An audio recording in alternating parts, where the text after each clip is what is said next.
Welcome back to the channel. Right now we're going to do a review on Assassin's Creed Origins. Um, with, you know, Christmas coming up, I'm guessing people want to know, is it worth buying? And you know what? I would say yes. I mean, we're going to go through a few things quick. I want to go down here and get this quest, but I guess my initial review of this game would be, I'd give this thing a 10 when I first started playing. And after I've put probably 60 hours into it, which is a good amount of hours, I would say that maybe I would give it a 4 out of 5. And I'll go through a few things. Like when you first start playing, there's so much to do and there's so much to explore. And here's the map right here. This is just a small area I'm in right now, but if you pan out, the map is huge. It is huge. And there's a few quests and there's a lot of areas to explore, but the problem is it's just so spread out. When you first start playing, you start off in one little city over here, and there's a lot to do in this little area, and then it sends you way over here to this area, sends you right here, and then up to this area, and this big map just doesn't have enough content to it.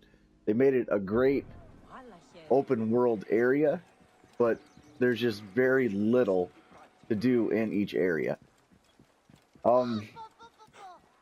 I'd still give it a 4 out of 5 though, just for the simple fact that it is a lot of fun to play. There's legendary weapons and there's progression for your character. You have constant quests you can do. Every day there's a quest from this nomad guy. This is the guy that I'm going to. I've been through the main story. Main story's done. These are all side quests that you got to do. There's so many secrets that you can find. I mean, this has a lot of gameplay to it, and that's why I would give it a 4 out of 5. There's just so much to do. There's different levels and tiers of all your stuff here, except for this. This is just your tool. You have to level up all these things, and you have to find items in order to level them up. So there's a lot of grind to it, which allows you to have a lot of gameplay. But as far as like, it's the same stuff over and over again. So if you're not into that kind of grindy thing, you probably won't enjoy so much of the having to do that. But the gameplay itself is fun. The being able to stealth kill, and you can pretty much attack any object or any objective any way that you feel like you want to do it. Whatever that fool has on him.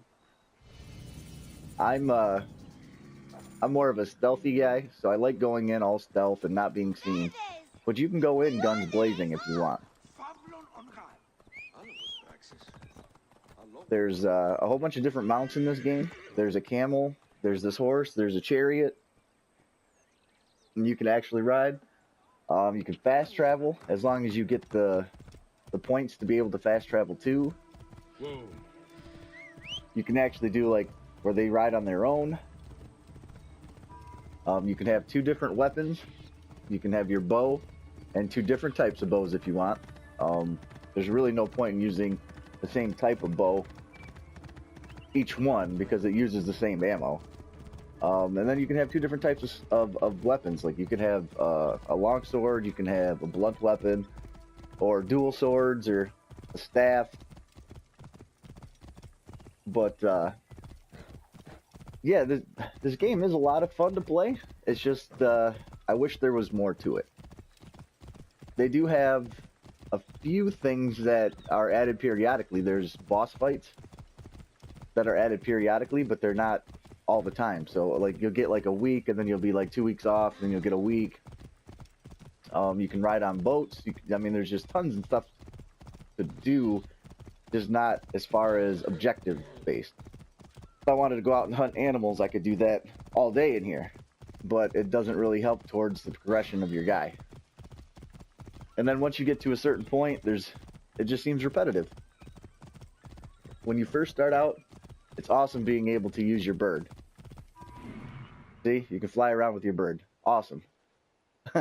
About 20 hours into it, it's not so much fun anymore. You're like, oh, I gotta do this again. But yeah, I would say if you're willing to spend $60 on a game and you want something just for the hours to play, this would be a game to go to. If you're looking for maybe a shorter game but it's more fun, like for that whole period of time, I would go someplace else with it, with your money. That's my honest review of this game. I do like the game. It depends on what you're into.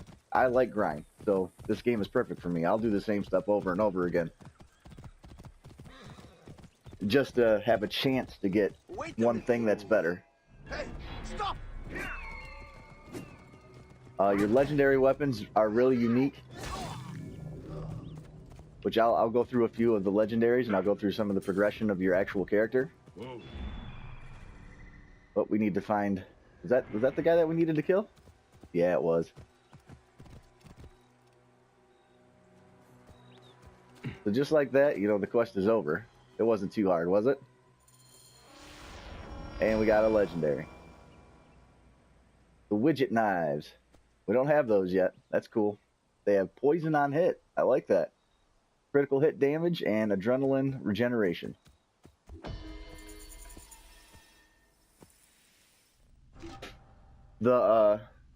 These legendaries are not too hard to get, which is really good because a lot of the times, you know, you have to grind forever to get legendaries, but not in this game. There's actual guys that every time you kill them are guaranteed to drop a legendary for you. Here's some of the bows. You have a hunting bow, a light bow. These are, you know, basically the same. This one fires a little bit faster, a little bit less DPS. This one has a little bit of zoom to it. Warrior's bow, which I don't use all that often, but you can shoot multiple arrows.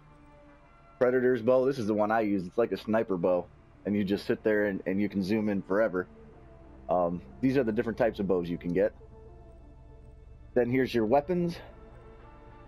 Your regular swords, your sickle swords, dual swords, heavy blunts, heavy blades, scepters, spears, and then unarmed. And each one of these would have a different perk to it, which is pretty cool.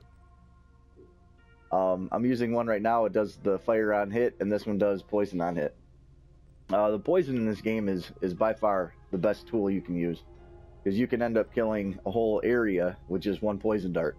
That's what I'm using right now. Here's your mounts. You have horses and camels and a chariot. And then you progress with these. You have to level them up by finding different items in the world. Now, as far as abilities go, here's your skill tree.